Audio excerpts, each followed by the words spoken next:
à tous, aujourd'hui on se retrouve pour corriger un QCM inspiré d'Anal sur la pulvérisation. On vous dit dans ce QCM que vous désinfectez une plaie à l'aide d'eau oxygénée et qu'en présence de sang, cette eau oxygénée forme des bulles d'O2 et ça en libère 300 ml et les bulles ont un diamètre de 350 micromètres.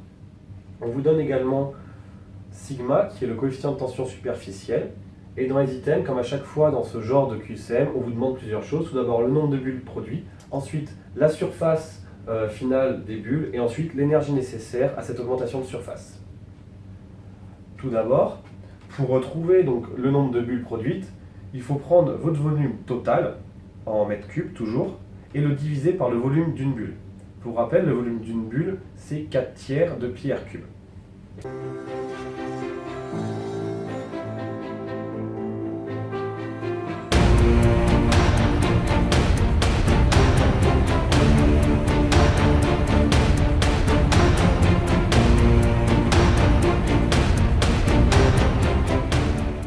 Ensuite, on vous demande d'exprimer la surface des bulles en fonction du diamètre, de pi, en gros, d'exprimer la surface des bulles en fonction des inconnus. Donc pour ça, moi ce que je vous conseille de faire, c'est d'exprimer d'abord votre nombre de bulles en fonction du volume total et du rayon, et d'ensuite de multiplier par la surface d'une bulle.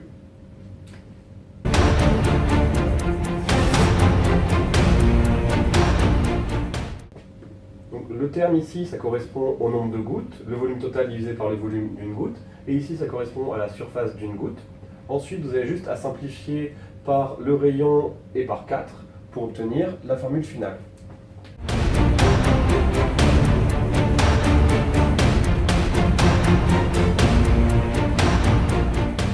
Ensuite, pour trouver la surface finale en mètres carrés, vous avez plusieurs choix. Soit vous utilisez directement cette formule, soit vous multipliez le nombre de gouttes par la surface d'une goutte. Nous allons tout simplement utiliser cette formule.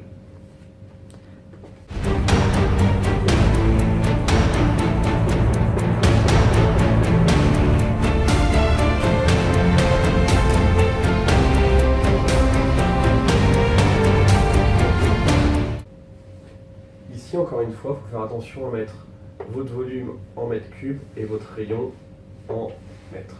Ici, il faut bien faire attention aussi à prendre le rayon et pas prendre le diamètre.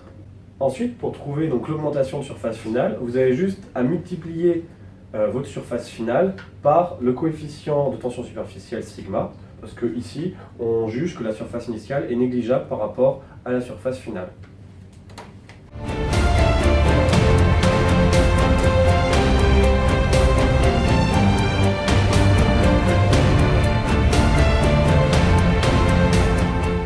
Donc ici, les items A, C et D étaient vrais.